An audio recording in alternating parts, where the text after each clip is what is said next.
Behind the scenes, the story behind the making of the Rosary musical video production. One of the neat things about the making of the Rosary musical is the utilization of everyday things to make sets. We use a lot of darkness, a lot of light, and a lot of nature. Taking something that was being done in a parish and now bringing it into your living room on a DVD.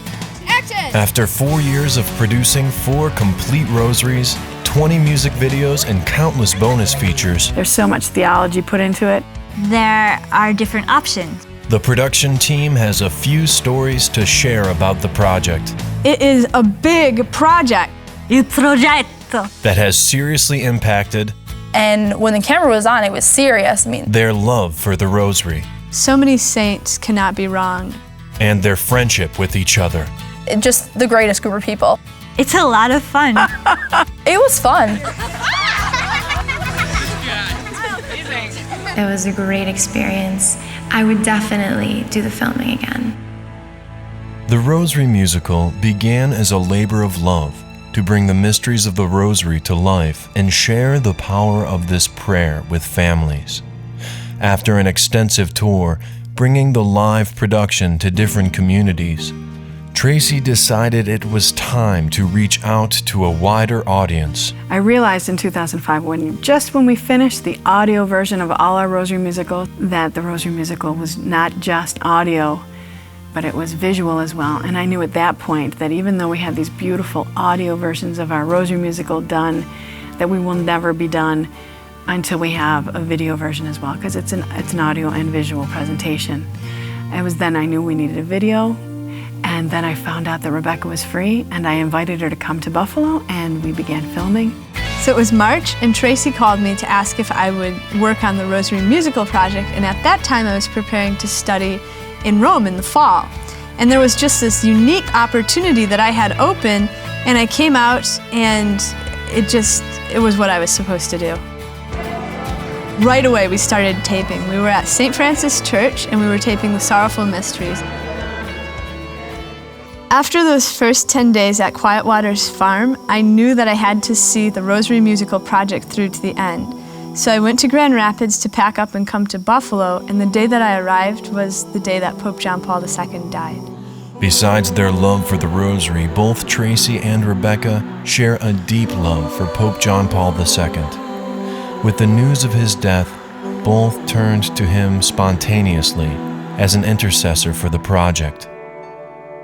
John Paul II has been a huge part of this Rosary musical. We had already been performing our Rosary musical for about 10 years when John Paul II came out with the Mysteries of Light in 2002. So we went back to the drawing board and we began again. I can definitely say that I have experienced the heavenly help of Pope John Paul II on this project.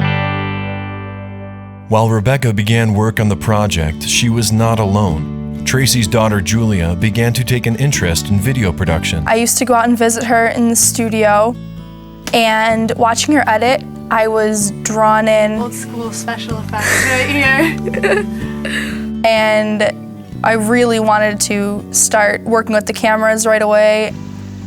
Okay, try it one more time. Actually, Rebecca had me watch a lot of the bonus features of The Lord of the Rings to pick up on tips. All the way back there.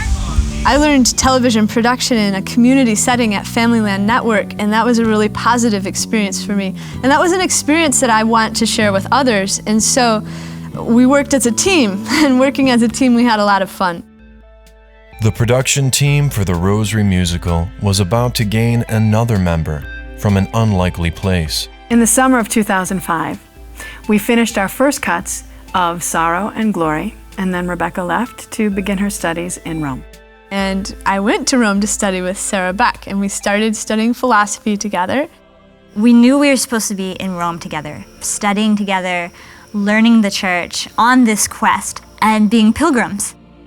But we hadn't planned to work together the following summer. And after a year together of studying and living a simple life of praying the liturgy, we decided to continue that in the summer. And then Tracy opened up the doors for me to work on the Rosary project with Rebecca. And so I came to Buffalo during the summer, and I've worked more on the bonus features and helping make the DVD more interactive. And I have to go through and cut them all and then line them up with the music. Back before computers, we used to have to actually get a razor blade out and slice. When Sarah and I came back in the summer of 2006, we were staying at the St. Francis Cabrini Parish, and that's where we taped many of the scenes for Light and for Joy. Mary, I've just gone looking back.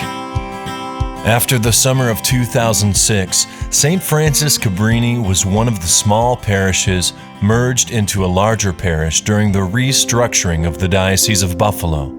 In the spring of 2007, the nonprofit Quiet Waters moved its audio and video production to the St. Francis Cabrini building, continuing its mission spreading the good news of Jesus Christ. We hope to honor the people who built this building, who kept it up for 50 years before we acquired it. We hope to honor their intentions. We also hope to honor God in all that we do here. While the production crew was at work bringing the DVD to life with subtitles, bonus features, and more options for praying the Rosary, cast members brought the musical to life in other ways. I'm Gladius, and this year is ridiculous. Well, there were a lot of mess-ups, a lot of bloopers. Picture the Last Supper, and one of the apostles, my friend Sean had been sitting next to Jesus and had instructions to lay his head on the bosom of our Lord, because that's what John did. and it didn't. You just have to see it. This is my blood. It will be shed for all of you. It didn't work, but I remember this one time we were at a sheep farm shooting the Ascension, and we had a problem because Make some bucket noise. the sheep would not stay in the same frame as Jesus. All of a sudden, we see this herd of sheep run behind them. Feed my lambs. Tend my sheep. Oh my God! Why did I laugh? And actually, Jesus kept singing. Then all of a sudden, we see Andrew run behind them too, like herding the sheep. Back to the camera.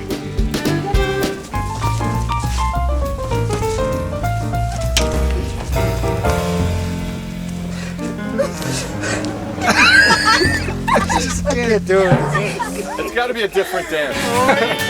Although those involved in the production may have a sense of humor, the Rosary musical video has a serious mission. The images of families praying the Rosary are so important for this project.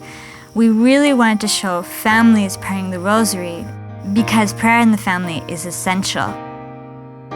In his apostolic letter on the Rosary, John Paul II writes that when individual family members come together to pray the Rosary, they turn their eyes toward Christ, and in doing so, they regain the ability to look one another in the eye, to communicate. And what it comes down to is we want to encourage families to pray the Rosary. You'll see families on our video praying the Rosary. They are real families that do pray the Rosary.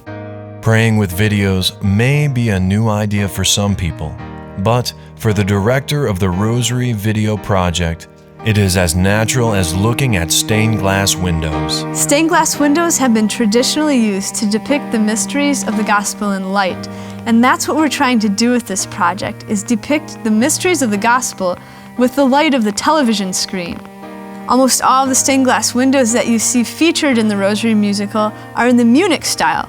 These are the windows that were popular in the parishes founded by European immigrants in America at the turn of the 20th century.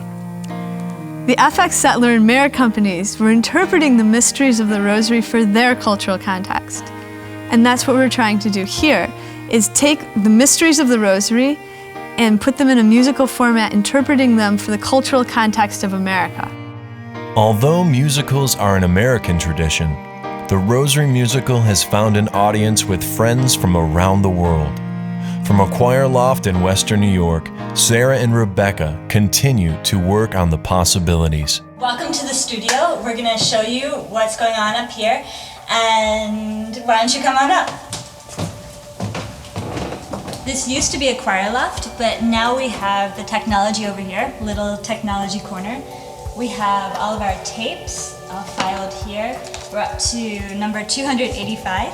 Over here we have our project folders and our project bank.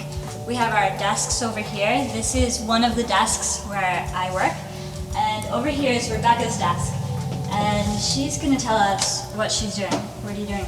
Well, right now I'm working on the broadcast version of the Rosary musical. So what is that process like? Well, the process for making these videos is similar to all video production. I have to go through a pre-production stage, which entails making storyboards, trying to envision what the different mysteries look like. And that means also taking the project to prayer, because these are meditations, they're visual meditations. So a lot of times what I'll do is in prayer I will bring a picture done by one of the great artists. Here we have one of my favorites, Caravaggio. And that's a scene that you'll see that we've tried to recreate in the Proclamation of the Kingdom in the musical Light. Blaze a path to heaven's door, just turn away from sin and give your life to Him who sent me, and you'll be refreshed and you won't hunger anymore. Turn away. Another one of my favorites is Fra Angelico, and I have an older book here with some of Fra Angelico's pictures. This is the presentation in the temple, and you can see that basically all you see are the main characters in the presentation and darkness. Lots of black cloth in the background. Behold the sign that will be contradicted and sacrificed to save all men. We've made simple sets, but hopefully nothing that will distract a viewer from meditating on the mysteries of the Rosary, because that's the purpose of this whole project. For the executive producer, this Rosary isn't a show, but an example of how to participate in these mysteries. The goal of our videos is somewhat different. What we're trying to do is show people personally involved in meditating on a scene. And so we take ordinary people, and like St. Ignatius Loyola asked us to do, we have them put themselves into the scene. We want people who watch the video to do the same.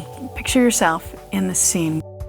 No, it's really cool how my mom's vision of the Rosary play is played out in the Sorrowful Mysteries, in that the Farah family is also in the acting. Mr. Farah is praying the Rosary, and then he's Pontius Pilate. And that just, it really makes you think about, you know, as I'm praying the Rosary, I should picture myself there.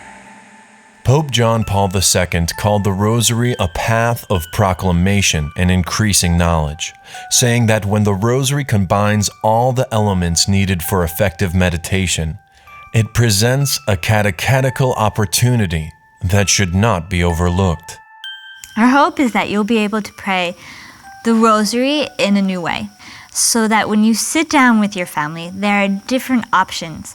You can pray the Rosary with the music videos. You can pray with Father Pablo meditation. The angel Gabriel was sent by God to a virgin, and the virgin's name was Mary. This catechetical tool for families has also been an education for the production crew. I've learned so much from this experience that I couldn't imagine not being involved in it.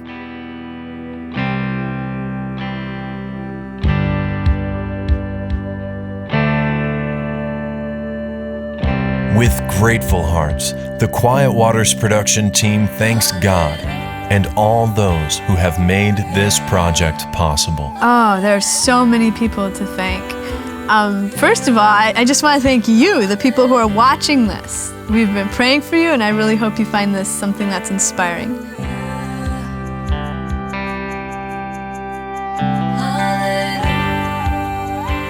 Thank you so much to all the families that make this possible.